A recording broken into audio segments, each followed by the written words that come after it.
शिखा देखने में अपनी जेठानी सुधा से ज्यादा खूबसूरत थी और आज सगाई के फंक्शन में भी वो तैयार होकर बहुत सुंदर लग रही थी। इस वजह से सुधा सबके मुंह से शिखा की तारीफ सुनकर चिढ़ रही थी।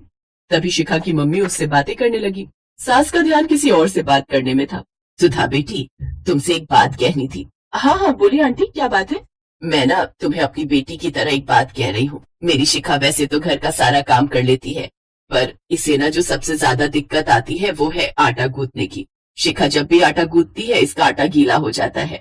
अब इसे सही माप नहीं है आटे में कितना पानी डालना है। मेरे सामने जब मैं खड़ी होती हूँ तब तो ये ठीक आटा गूंथ लेती है, पर मैं इधर उधर हो जाऊं तो इसे अंदाजा नहीं रहता। बस थोड़ी यही चिंता है कि कहीं शादी के बाद इसे कोई दिक्कत ना आ जाए, नहीं तो सबके बीच में बहुत बदनामी हो जाएगी। मैं बस इतना कहना चाहती हूँ कि अगर शुरू शुरू में तुम कुछ ऐसा कर दो कि इसे आटा गूंथने की जगह कोई और काम दे दो, तो इसकी बात भी सबके सामने नहीं आएगी। और फिर धीरे धीरे जब ये थोड़ा सीख जाएगी तो फिर तो कोई परेशानी की बात ही नहीं है। बस नई नई जा रही है ना, पता नहीं किसका स्वभाव कैसा है, इसीलिए थोड़ा घबरा रही हूँ। बस आंटी जी इतनी सी बात, आप टेंशन मत लो। शिखा आपसे हमारे घर की जिम्मेदारी है, मैं अपनी छोटी बहन की तरह उसका पूरा ख्याल रखूंगी। शिखा तुम घबराना मत, मैं ऐसा मौका कभी आने ही नहीं दूंगी कि तुम्हें आटा गूंथना पड़े। उसकी जिम्मेदारी मेरी होगी। बस आप अब तसल्ली से शादी की तैयारी कीजिए, मैं बहुत जल्दी अपनी देवरानी को लेने आने वाली हूँ। थैंक यू भाभी, थैंक यू सो मच। शिखा की मम्मी ने तो अपनेपन से सुधा से अपने दिल की बात कही थी, पर सुधा को तो मौका मिल गया शिखा को नीचा दिखाने का। कुछ दिनों बाद शिखा की शादी हो जाती है। शादी के कुछ दिनों बाद जब शिखा रसोई में खाना बनाने में हेल्प करने लगी तो ऐसे ही एक दिन घर में कुछ रिश्तेदार आए हुए थे और बाहर ड्राइंग रूम में सब खाने का वेट कर रहे थे। शिखा के सास कमला, ससुर विनोद और जेठ अनिल भी सभी रिश्तेदारों के साथ बैठे थे। शिखा का पति रोहन अभी ऑफिस से आया नहीं था। कमला, आज तो नई बहू के हाथ की कचौड़ी खाने का मन है। हाँ हाँ जीजी, क्यों नहीं, मैं अभी शिखा से कहती हूँ, वो हम सब के लिए गरम गरम कचौड़ी तैयार कर देगी। शिखा बहू इधर आओ, एक काम करो, आज रात के खाने में कचौड़ी और आलू की सब्जी बना लो। सब मेहमान तुम्हारे हाथों की कचौड़ी खाना चाहते हैं। तुम तो जानती ही हो, नई बहू के हाथों का खाना खाने के लिए सबको बड़ी इच्छा होती है। तुम अपने हाथों से बनाओगी तो सभी रिश्तेदारों को बड़ी खुशी होगी, इससे हमारा मान सम्मान भी बढ़ेगा। बहुत स्वादिष्ट कचौड़ियाँ बनाना। सुधा एक काम करो, तुम भी शिखा के साथ चली जाओ, उसे कोई जरूरत होगी तो तुम भी मदद कर देना, काम जल्दी हो जाएगा। सास के कहने पर सुधा शिखा के साथ रसोई में चली जाती है। मेरे पास ये अच्छा मौका है शिखा को नीचा दिखाने का। जब सब रिश्तेदारों के सामने नई बहू का आटा गीला होगा तो सब इसकी खिल्ली उड़ाएंगे, सबके सामने इसकी बेइज्जती हो जाएगी। मैं बहाने से रसोई से बाहर चली जाती हूँ। हाँ, ये ठीक रहेगा। शिखा, तुम परात में आटा निकालो, मैं बस अभी आई। भाभी जल्दी आना, मुझे तो आटा गूंथने के नाम से ही घबराहट हो जाती है। सुधा बहाने से वॉशरूम में चली जाती है ताकि किसी को उस पर शक न हो। काफी देर तक शिखा सुधा का इंतजार करने लगी, पर सुधा तो जानबूझकर वॉशरूम के अंदर थी। तभी सास रसोई में आ जाती है। अरे शिखा बहू, क्या हुआ, क्या सोच रही हो? तुमने तो अभी तक कचौड़ी के लिए आटा भी नहीं गूंथा, बाहर सब खाने का इंतजार कर रहे हैं। जी बस तैयार कर रही हो माँ जी। ठीक है, हम बाहर इंतजार कर रहे हैं। सुधा भाभी कहाँ चली गई, मैं क्या करूँ, कुछ समझ नहीं आ रहा है। लगता है मुझे खुद ही कोशिश करनी पड़ेगी। शिखा खुद से ही आटा गूंथने की कोशिश करती है, पर वही हुआ जिस बात का शिखा को डर था।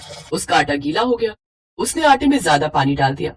शिखा घबराहट में रोने लगती है। तभी रोहन आ जाता है। क्या हुआ शिखा, तुम रो क्यों रही हो? सब ठीक तो है ना? किसी ने कुछ कहा क्या? शिखा की सास भी अब तक रसोई में आ चुकी थी। अरे बहू, क्या हुआ, तुम रो क्यों रही हो? सॉरी माँ जी, मैं रसोई के सारे काम कर लेती हूँ पर मैं आटा नहीं गूंथ पाती हूँ। मेरे से आटा गीला हो जाता है। पता नहीं, कई बार सीखने की कोशिश की, जब मम्मी साथ खड़ी होती है तब तो मैं ठीक से गूंथ लेती हूँ, पर अकेले में मैं गड़बड़ कर देती हूँ। मम्मी ने सगाई के दिन सुधा भाभी को ये बात बताई थी। उन्होंने कहा था कि वो मेरी हेल्प करेंगी, पर पता नहीं वो इस समय कहाँ चली गई। देर न हो जाए तो मैं खुद ही आटा गूंथने लगी। अरे तो बहू मुझसे कह देती, मैं किस लिए हूँ? भाभी है कहाँ? शिखा ने उनसे हेल्प मांगी थी, उन्हें यहाँ होना चाहिए था। माँ मुझे कुछ ठीक नहीं लगा। रोहन बेटा, अभी ये सही समय नहीं है इस तरह की बात करने का। मेहमानों के जाने के बाद इस बारे में बात करेंगे।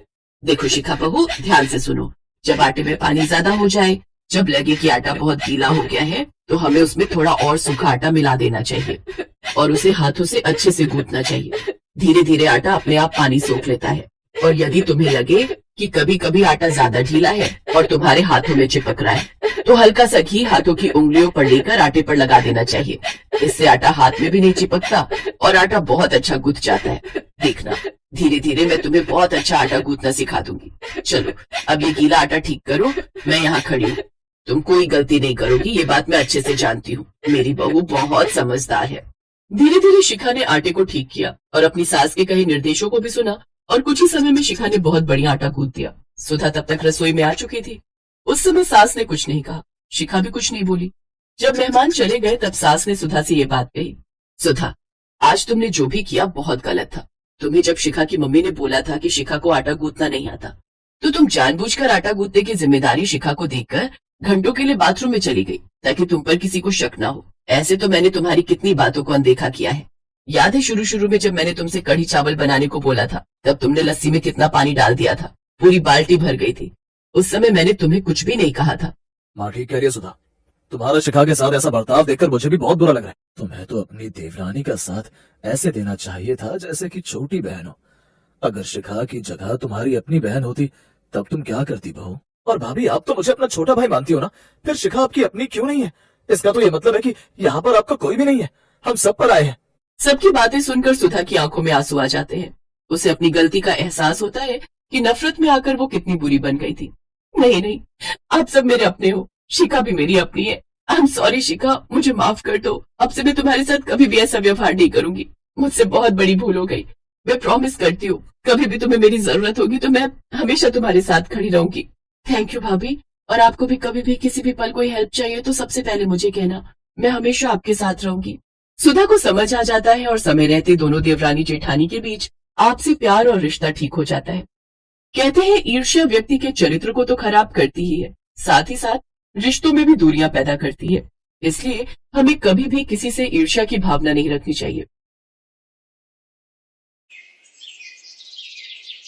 कबीर दिल्ली की एक बड़ी कंपनी में नौकरी करता था। कबीर और सलोनी एक दूसरे को पसंद कर लेते हैं और कुछ दिन बाद दोनों की शादी हो जाती है। शादी के बाद आते ही घर की सारी जिम्मेदारी सलोनी संभाल लेती है। ऐसे ही समय बीतता है। एक रोज आशा अपनी बहू से, सलोनी बहू, आज तेरी जयपुर वाली मौसी घर आ रही है, तो तू खाने के लिए भी कुछ अच्छा सा बना ले। जी ठीक है माँ जी। सलोनी रसोई में खाना बनाने चली जाती है। कुछ देर बाद मौसी वहाँ आ जाती है। सलोनी उनके पैर छूती है, फिर चाय बनाकर उनको देती है। बहू, अब खाना लगा दे मौसी जी के लिए, सफर से थक कर आई है ना, भूख लगी होगी। जी माँ जी। देखना दीदी, क्या स्वाद है मेरी बहू के हाथों में, ऐसा लाजवाब खाना बनाती है कि पूछो मत। बस बस कर आशा, इतनी तारीफ से तो मेरे मुंह में पानी आ गया। कुछ देर बाद सलोनी खाना परोसती है जिसमें चावल के साथ चने की दाल होती है, लेकिन वो दाल इतनी पतली होती है कि दाल में पानी कम और पानी में दाल वो ज्यादा लग रही थी, जिसे खाते ही मौसी पहला निवाला मुंह में डालते ही कहती है, आशा तू तो बड़ी तारीफ कर रही थी अपनी बहू की, लेकिन उसे तो ठीक से दाल तक नहीं बनानी आती। ये बात सुनकर आशा को बहुत गुस्सा आता है, लेकिन मेहमानों के सामने वो किसी से कुछ कह भी नहीं सकती थी। फिर अगले दिन ही मौसी वहाँ से चली जाती है। फिर आशा गुस्से में अपनी बहू पर चिल्लाती है, नाक कटवा कर रख दी तूने मेरी। अरे मेहमानों के लिए पानी वाली दाल आखिर कौन बनाता है? अब वो सारे पिंड में जाकर बताएगी कि मेरी बहू ऐसा खाना बनाती है। मैंने तुझसे कहा था कुछ अच्छा बनाने को, तो तूने बनाए क्यों नहीं? बस पानी वाली दाल चावल में उन्हें निपटा दिया। क्या यही सिखाया तेरे माँ बाप ने, मेहमानों को पानी वाली दाल खिलाना? तुमसे एक काम ठीक से नहीं होता सलोनी, जब माँ ने बोला था तो कुछ अच्छा बना देती। ये देख सलोनी हैरान थी, क्योंकि उसने तो कबीर को बोला था बाजार से सामान लाने के लिए, लेकिन कबीर था कि पैसे खर्च करने को तैयार ही नहीं होता था। ऊपर से अपनी माँ के सामने खुद को बचाने के लिए झूठ बोल देता है, जिस कारण मजबूरी में सलोनी को घर में पड़ी थोड़ी सी दाल में ही ज्यादा पानी डालकर बनाना पड़ता है। सास की बातें सुनने के बाद सलोनी अपने कमरे में जाकर खूब रोती है। फिर अपनी बहन को सारी बात बताती है कि किस तरह उसका पति उसे खर्चा पानी नहीं देता। ऊपर से उसकी सास उसे ही बातें सुनाती है, तो तू बात करना अपनी सास से। नहीं अंजलि, अगर मैंने माँ जी को कुछ भी बताया तो वो मुझे बहुत मारेंगे। कबीर ऐसा ही था। अच्छी खासी सैलरी होने के बावजूद भी वो अपनी पत्नी को खर्चे के लिए ज्यादा पैसे नहीं देता था, जिस कारण उसे जैसे तैसे कम में ही गुजारा करना पड़ता था। ऊपर से अपनी माँ से झूठ कहता कि वो सलोनी को खर्चे के लिए हर महीने 30,000 रुपए देता है, जबकि सच तो ये था कि वो उसे सिर्फ 3,000 रुपए ही घर खर्च के लिए देता था। घर खर्च चलाने के लिए कम पैसे मिलने से वो परेशान रहने लगी। फिर एक रोज उसकी बहन अंजलि उसके घर आती है। सलोनी उसे कम दूध वाली चाय के साथ 10 रुपए वाली बिस्कुट देती है, जिसे देख उसकी सास को उस पर बहुत गुस्सा आता है और वो अपनी बहू पर चिल्लाते हुए कहती है, अरे मेरी बहन को तूने जो खिलाना था वो तो तूने खिला दिया, लेकिन कम से कम अपनी बहन को तो कुछ ढंग का खिला। उसके सामने तू क्या हमारी नाक कटवाना चाहती है? अपनी सास के चिल्लाने से सलोनी सहम जाती है और वो रोने लगती है। अब इसमें रोने वाली कौन सी बात है? तभी सलोनी की बहन उसकी सास को सारी बात बताती है। जीजा जी, सलोनी दीदी को घर खर्च चलाने के लिए सिर्फ 3,000 महीना देते हैं। क्या? सिर्फ 3,000? अच्छी खासी सैलरी लेने के बाद भी वो सिर्फ तुझे इतने से पैसे देता है, लेकिन तूने मुझे पहले क्यों नहीं बताया? कैसे बताती माँ जी, वो हमेशा आपसे झूठ बोलते रहते हैं और मुझे सबके सामने बुरा बना देते हैं, साथ ही मुझे मारने पीटने की धमकी भी देते हैं। अब तो उसे सबक मैं सिखाऊंगी। आशा को अपनी बहू के साथ किए पर अब पछतावा हो रहा था। अब उसे समझ आ गया था कि क्यों पानी वाली दाल बन रही थी, लेकिन अब उसने सोच लिया था कि वो अपने बेटे को सबक सिखाकर ही रहेगी। एक रोज, बेटा कबीर, बहुत दिनों से तेरे दोस्त घर पर नहीं आए, तो एक काम कर, उन सबको घर पर डिनर के लिए बुला ले। ठीक है माँ, मैं कल ही बुला लेता हूँ। अगले दिन कबीर के दोस्त घर आते हैं। डिनर में सलोनी उनके लिए पानी वाली दाल और रोटी परोसती है। ये देख कबीर का मुंह बन जाता है और उनके जाने के बाद वो अपनी पत्नी पर चिल्लाते हुए कहता है, तूने मेरे दोस्तों के सामने मेरी नाक कटवा दी। पानी वाली दाल के अलावा और कुछ भी बना सकती थी ना? अब मेरे पास जितने पैसे थे उसी के हिसाब से बना दिया। अरे पैसे नहीं थे तो मुझसे मांग लेती। अच्छा, आज खुद पर पड़ी तो पता चला। तूने कभी सोचा कि वो कैसे 3,000 में घर चला रही होगी? ये सुनते ही कबीर सलोनी की ओर गुस्से से देखता है। उसे क्यों घूर रहा है? वो बेचारी इतने कम में कैसे घर चला रही होगी ये मैं ही जानती हूँ। वो तो मुझे कभी पता नहीं चलता अगर अंजलि मुझे कुछ नहीं बताती। आज के बाद तू हर महीने बहू को 40,000 रुपए महीना घर खर्च देगा, समझा? ये सुनकर कबीर की अक्ल ठिकाने आ जाती है और वो अपनी कंजूसी की आदत अब पूरी तरह छोड़ देता है।